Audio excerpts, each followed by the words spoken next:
오늘은 마태복음 6장 22절에서 24절 말씀, 어떤 주인을 섬길 것인가 라는 제목을 갖고 여러분들과 함께 나누려고 합니다. 우리 말씀 함께 읽도록 하겠습니다. 눈은 몸의 등불이니 그러므로 네 눈이 성하면 온몸이 밝을 것이요 눈이 나쁘면 온몸이 어두울 것이니 그러므로 내게 있는 빛이 어두우면 그 어두움이 얼마나 더하겠느냐. 한 사람이 두 주인을 섬기지 못할 것이니 혹 이를 미워하고 저를 사랑하거나 혹 이를 중히 여기고 저를 경히 여김이라. 너희가 하나님과 재물을 겸하여 섬기지 못하느니라. 아멘. 먼저 마태복음 6장의 전체 내용을 간략하게 말씀을 드리면요, 6장은 산상수훈 중 중반부로서 예수님께서요 종교 지도자들의 외식적인 태도를 지적하신 후에요, 올바른 신앙에 기초한 기도의 방법과 금식 그리고 경제관 등에 대해서 말씀하신 내용을 전하고 있습니다.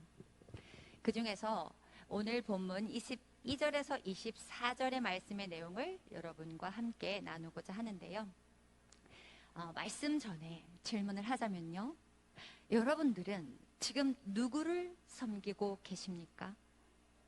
오늘 나눔 가운데 과연 나는 누구를 섬기고 있는지를 분별할 수 있기를 원합니다.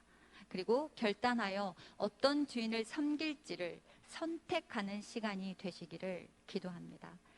자, 오늘의 본문 말씀의 시작은요, 눈을 이야기하고 있는데요, 우리의 눈은 몸의 등불이니 그러므로 네 눈이 성하면 온 몸이 밝을 것이요. 22절 말씀하고 있는데요, 우리는 눈을 통해서 우리가 가고자 하는 길을 찾고 또 행동으로 몸을 옮겨 그 길을 가도록 결정할 수 있다는 점에서 분명히 눈은 몸의 등불이 되는데요, 본문에서는 이 눈이 은유적으로 사람의 마음을 지칭하고 있습니다.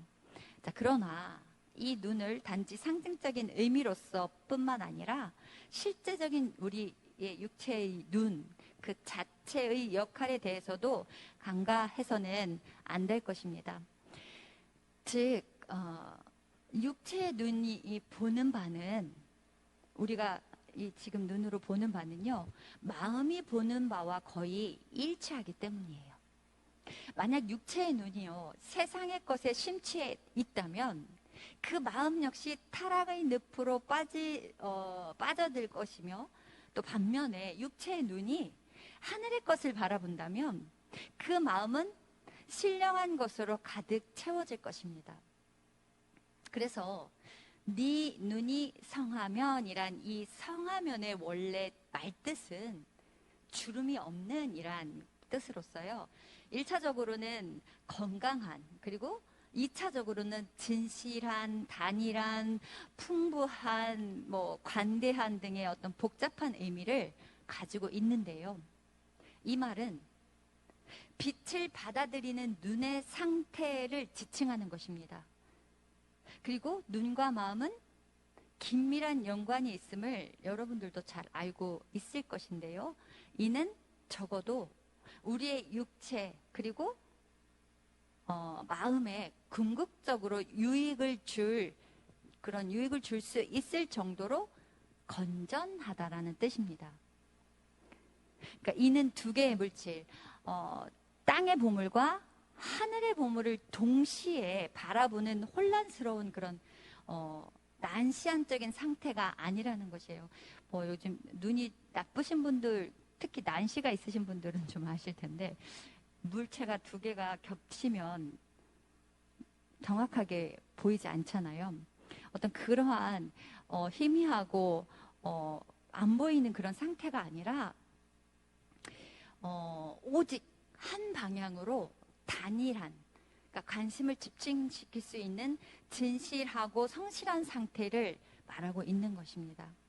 그러기에 건전하고 진실한 눈을 통하여 얻어진 밝은 빛으로 인하여서 우리의 몸은 바른 판단력을 지니게 될 것이고요, 또 영원한 유익을 얻게 하는 일에 대한 열정으로 가득할 것입니다. 실로 밝은 빛 대신 하나님의 신령한 진리, 그 진리를 어떻게 해요? 굴절 없이, 그리고 혼선 없이 받아들일 수 있는 눈을 가진 자는요, 참으로 신령한 것과 속된 것을 바로 구분할 뿐만 아니라 그 빛 안에서 행동할 수 있는 것입니다. 우리가 온전히 성령님 안에 거할 때만이 세상 것과 하늘의 것을 온전히 구별하고 또 그 구별 가운데 온전히 하늘의 뜻에 맞는 행동의 삶을 살아간다는 것입니다. 진리를 진리 그대로 분별하고 평가하며 그에 따라 행동할 수 있는 것이야말로 참된 지혜인 것입니다. 자, 그렇다면 우리의 눈은 어떻습니까? 성한 눈, 즉 신령한 것과 속된 것을 구분할 수 있는 눈을 갖고 계십니까? 여러분은 무엇을 보며 무엇을 눈에 담고 살아가고 계십니까? 여기 메두사라는 그리스 신화에 한 인물이 있는데요. 이 메두사는 신의 저주를 통해서 자기의 찰랑거리던 머리카락이 온통 다 뱀으로 변하고, 또 치아는 멧돼지의 엄니처럼 변해버린 그런 아주 위험한 여인입니다. 메두사라고 들어보셨어요? 네. 사진을 준비할 걸 그랬는데, 일단 머리가 다 뱀으로, 네, 되어 있습니다. 이 저주는요, 외모를 변화시키는 것만으로 끝나는 것이 아니라 이 메두사와 눈이 마주친 사람은 어떻게 변해요? 돌로 변하거든요. 그래서 돌로 변했기에 그는 모두가 피하는 기피 대상, 그런 기피 대상이 되었다는 것입니다. 그런 그녀는요, 자신에 대한 비관과 외로움으로 어떻게 해요? 더 악한 괴물이 되어갑니다. 여러분, 세상을 살아가면서 그 누구와도 눈을 마주칠 수 없다는 것처럼 큰 벌이 있을까요? 혹 여러분들도 메두사와 같은 눈을 갖고 계시진 않으신가요? 이게 무슨 말이지? 자, 우리에게 그런 슬픔이 절대 없기를 기도합니다. 우리에게 메두사의 눈을 갖고 있다는 것은 무엇을 말하느냐? 누군가에게 해를 끼치고 있고 누군가의 기피 대상으로서의 삶을 살아가고 있다는 것입니다. 그리스도인으로서. 그러나 그리스도인이 절대 그래서는 안 되는 걸 우리는 너무도 잘 알고 있으실 것입니다. 자, 성경뿐만 아니라 세상 사람들도요, 눈은 뭐라고 해요? 마음의 창이라고 얘기하고 있습니다. 상대의 눈을 편하게 똑바로 바라볼 수 있다는 것은요, 우리 안에 두려움과 거짓, 그리고 사심, 아니면 특별한 거리낌이 없다라는 것이에요. 저도 사람을 볼 때 눈과 눈을 마주쳐서 얘기하는 걸 되게 좋아하는데요. 뭔가 불편하면 눈을 피하게 되잖아요, 우리가. 그렇죠? 그러나 정말 어떠한 사심도 없이, 어떠한 불편함도 없이 그냥 서로가 서로를 존중하고 진실될 땐 그 서로 눈을 바라보는 게 불편하지 않다라는 것입니다. 자, 24절은 말합니다. 눈이 나쁘면 온몸이 어두울 것이니 그러므로 내게 있는 빛이 어두우면 그 어둠이 얼마나 더하겠느냐라고요. 자, 여기서 눈이 나쁘면이라는 표현은요, 22절에 성하면이라는 말과 대조를 이루고 있는데요. 자, 우리의 혼이 악함을 의미합니다. 그리고 유대인의 관용적인 표현에서요, 악한 눈은 이기적이고 인색하다라는 의미로 쓰이는데요. 이런 의미에서 눈이 나쁘다는 어구는요, 문맥상 하나님과 재물, 이 양자에다 관심을 나누어 갖기에, 그러니까 하나가 아니라 하나님도 재물도 두 개 다 관심을 갖고 있기 때문에 하나님의 뜻과 영적인 세계를요, 제대로 보지 못한다라는 것입니다. 그러기에 빛이 어둡다는 것은요, 문자적으로 빛이 없는 암흑 속에 있기 때문에 대상을 제대로 분간하지 못함을 가리키는데요. 자, 빛이라는 뜻을 가진 헬라어 토포스는 태양빛과 같은 일반적인 빛, 라이트를 가리키지만 문맥의 본문, 그러니까 문맥상 본문이 말하는 바는요, 영적인 진리의 세계를 밝혀주는 마음의 등불이 어두우면 어떻게 된다? 진리를 전혀 이해하지 못한다는 것입니다. 즉, 세상의 재물에 현혹되어서 영적 세계와 참된 진리를 보지 못하는 눈은요, 우리의 몸의 진리의 세계를 그러니까 전달해주는 그 기능이 어떻게 된다? 마비되었음을 뜻합니다. 그러니까 우리의 눈이 영적으로 깨어있지 못하면 그 영적인 세계의 모든 것들을 받아들여서 우리의 온몸이 온전히 체험을 해야 되는데 그렇게 하지 못한다는 것입니다. 자, 따라서 온몸으로 상징되는 우리의 전 인격과 영혼은요, 아무것도 분간하지 못하는 흑암 상태에 놓이는 것입니다. 그렇다면 우리는 어떻게 해야 어둠에서 빛으로 나올 수 있을까요? 어떻게 해야 우리의 온몸에 주님의 참된 진리의 세계를 전달해 줄 수 있을까요? 여러분, 어두움은 영적으로 나쁜 눈을 가졌기에 빛을 받아들이지 못함으로요, 그 나쁜 눈을 통해 전달되는 것인데요.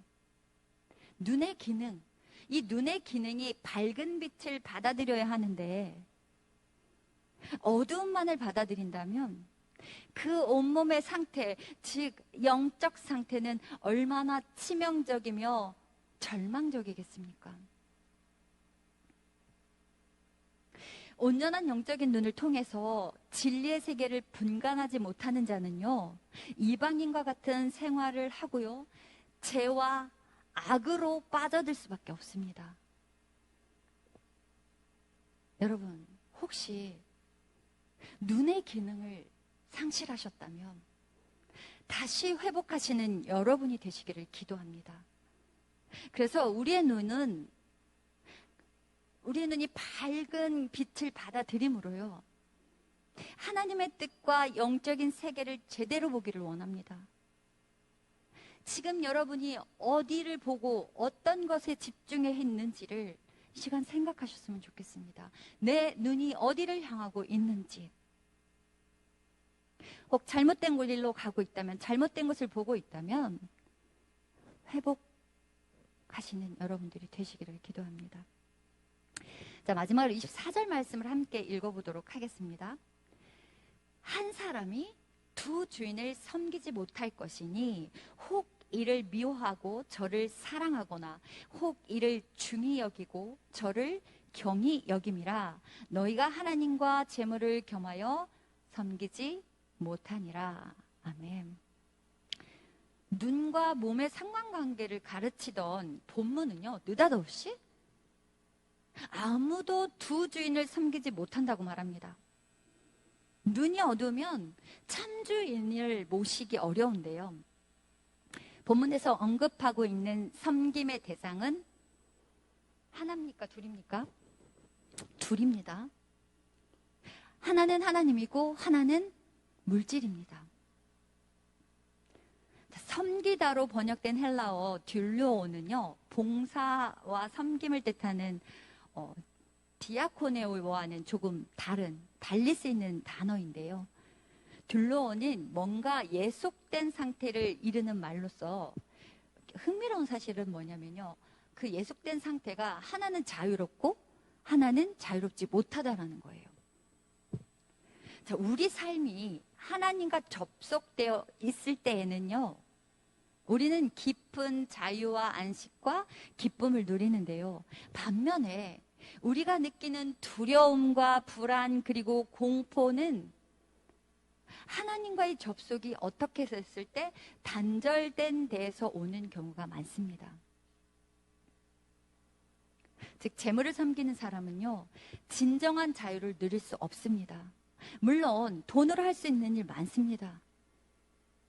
그러나 돈은 우리에게 무엇이나 다 할 수 있는 자유를 주는 것 같기도 하지만 그것은 허상에 불과하다라는 것입니다. 목이 마를 때요, 우리가 바닷물도 물이잖아요. 바닷물을 마신다고 해서 시원한 게 아니라 더 갈증을 느낍니다. 그렇듯 돈에 집착하는 이들은요, 노예인 것입니다. 집착은 내가 붙들고 있는 것처럼 보여요. 그러나 사실은 어떤 상태? 사로잡힌 상태라는 것입니다. 그렇게 벗어나기 어려운데요. 욕망과 집착의 뿌리는 결핍에서 오는 것입니다. 결핍감에 시달리는 사람은요, 그것을 채우기 위해서 이웃의 삶에 무관심해지고 또 그러게 이웃과의 관계가 단절되고 그렇기에 또 고독이 찾아오고 또 고독하기 때문에 더욱 소유하기 위해서 집착하게 되므로 결국은 어떻게 돼요? 결국은 계속 악순환이 계속되는 것입니다. 왜? 나 중심으로 세상이 돌아가기 때문입니다. 여호수아는 치열한 전투 끝에 가나안 땅을 차지하고요, 각 지파에게 땅을 배분해 주면서 그들이 함께 해온 시간들을 반추하는데요, 삶의 고비마다 함께 하시고 또 그들이 일구지 않은 땅에 살게 하시고 또 세우지 않은 성읍에서 살게 하신 하나님의 은혜를 잊지 말라고 권고합니다. 주님을 경외하면서 성실하고 진실하게 주님을 섬겨야 한다고 여호수아는 말하고 있는 것인데요. 하지만 그 선택은 언제나 그들의 몫입니다. 바로 지금 살고 있는 우리의 몫인 것입니다. 그런 삶을 살 것이냐, 안 살 것이냐, 나에게 그 선택이 주어진다라는 것입니다. 살 것이니 안 살 것이니 물어보는 그 가운데서도 내가 선택하는 것입니다. 여호수아 24장 15절을 보면요, 만일 여호와를 섬기는 것이 너희에게 좋지 않아 보이거든 너희 조상들이 강 저쪽에서 섬기던 신들이든지 또는 너희가 저주하는 땅에 있는 아모리 족속의 신들이든지 너희가 섬길 자를 오늘 택하라. 오직 나와 내 집은 여호와를 섬기겠노라 하니. 아멘. 여러분, 신앙은 결단입니다. 결단은요, 한 번 정하면 굳건히 지키는 것입니다. 어떤 사람들은 나 하나님 믿었었어. 근데 지금은 안 다녀. 사람 때문에 상처받았고 교회 때문에 상처받았고 이유들이 다 있습니다. 그러나 맹목적인 신앙, 맹목적인 잘못된 신앙이 아니라면, 하나님을 온전히 만난 신앙이라면 하나님을 절대로 떠날 수 없습니다. 그것은 내가 하나님을 만나지 않았다라는 것을 인정하고 있는 것밖에 안 됩니다. 내가 하나님 그 크신 사랑을 경험했는데 어떻게 하나님을 떠날 수 있습니까? 환경 절대 보지 않습니다. 하나님을 아는 사람은 사람 보지 않습니다. 환경 보지 않아요.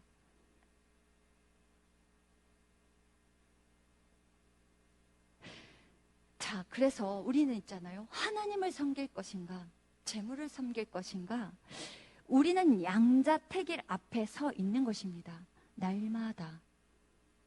교회 안에 있다고 해서 내가 하나님을 선택했다고요? 아니요. 삶은 아니잖아요. 삶은 아니잖아요. 나가면 세상을 선택해서 살아가고 있잖아요. 자, 여러분, 재물이 돈이라는 단지 물질만을 얘기하는 것이 아닙니다. 육신의 정욕, 안목의 정욕, 이생의 자랑을 말하는 것입니다. 하나님의 뜻을 거스려 죄를 짓고자 하는 속성으로서요, 게으름과 간음, 방탕함, 미움, 시기, 질투, 탐심, 이간질 등 마음의 죄를 짓고자 하는 욕망이며, 눈으로 보고 귀로 들은 것을 통해서요, 마음이 동요하고 그것을 추구하고자 하는 속성으로서, 예를 들어서요, 잘못된 영상들을 보고 모방하여서 범죄를 저지른 일들과 현실의 모든 향락을 쫓아서요, 자기를 드러내기 위해 자랑하는 것으로서 가문이나 학벌, 능력을 과시하고 싶어하는 이 모든 것들은 하나님과 동일시 여기는 그런 재물이라는 것입니다. 이러한 것은 공중권세 잡은 사단을 주인으로 섬기는 일이며요, 그 사단에 속한 자로서 결국 자유를 모르는 억압과 두려움 속에서 생명이 아닌 죽은 자의 삶을 살아가는 것입니다. 이처럼 세상을 쫓아 행하는 사람은요, 하나님의 심판을 받아 영원한 사망에 이르게 되는 것입니다. 그러게 우리는 하나님과 재물을 겸하여 섬길 수 없는 것인데요, 즉 두 주인을 사랑할 수 없고 두 주인을 붙잡을 수 없으며 말씀을 준수하고 순종하며 시중 들고 신뢰하고 의지하는 일에 두 주인을 따를 수 없습니다. 왜냐하면 두 주인은요, 서로 모순되기 때문입니다. 여호수아 말씀을 다시 보자면요, 24장 15절을 보자면요, 만일 여호와를 섬기는 것이 너희에게 좋지 않게 보이거든 너희 조상들이 강 저쪽에서 섬기던 신들이든지 또 너희가 거주하는 땅에 있는 아모리 족속의 신들이든지 너희가 섬길 자를 오늘 택하라. 여러분들이 서 있는 곳에서 그 하루하루 순간순간 어떤 것을 선택하면서 사실 것입니까? 우리는 하나만을 선택해야 되는 것입니다. 이것저것 다 선택할 수 없어요. 마지막 말씀, 오직 나와 내 집은 여호와를 섬기겠노라 하니. 아멘.